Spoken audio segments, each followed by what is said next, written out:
Hi folks, good day from Donegal and Ireland. It's Jonathan here from WP Foodie School, and I just want to give you a quick preview of what I'm going to be covering in the upcoming series of videos. I'm going to be talking about how to use the recipe collections feature in the WP Recipe Maker plugin, how to add a meal planner to your recipe website. And so this will help you to generate more traffic, folks, increase engagement on the site by providing this service, and also when people register on the website, they get added to your email marketing software. And this will work with any of the email marketing providers, MailChimp, who they run, MailerLite, MailChimp, MailerLite, there's Flowdesk and ConvertKit. Okay, so it'll work with any of them. That's not an issue at all. When somebody registers and gives the details on the site, they get added to the email marketing software. And in the meal planner, you can set it, there's quite a few different settings that I'll be going through. And one sample of this is like people can create their own collection, say, name it the week, or they could use a collection for, they go add collection, and we'll call it Tom's birthday.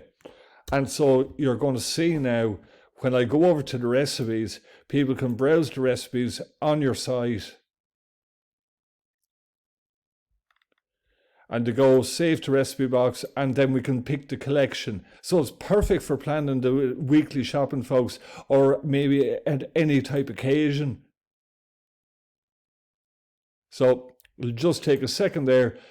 Should refresh the page now. That was chickpea fries. And there we have it, folks. I picked Monday, and then the recipe is there. And we go over here. We can change the description. We can clear items. We can show nutritional facts,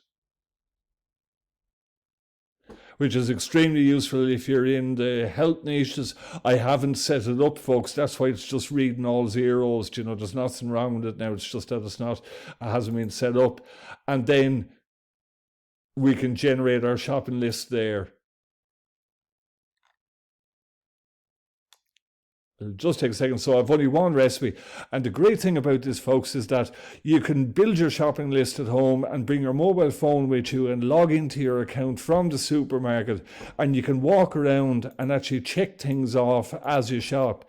And in this situation, that we can actually shop from home first, because we have an e-commerce store on this website. And so if we go to olive oil there, we can link to products in our own shop or affiliate products on Amazon, whatever, and we can add them to our cart like that. And then back here, we just added the olive oil to our cart. So what we would do is, when we're planning our shopping list at home, we would go up here to edit list and we say, right, we have that order, that's on the way, we won't be needing it. So there you have it. So you could do a lot of your shopping from our store at home first, and then go around town and just pick up the other bits that you want, is the idea for that. So that's it, folks. Really looking forward to covering this. Massive amount of effort went into this, and it's going to be really exciting. So let's get cracking.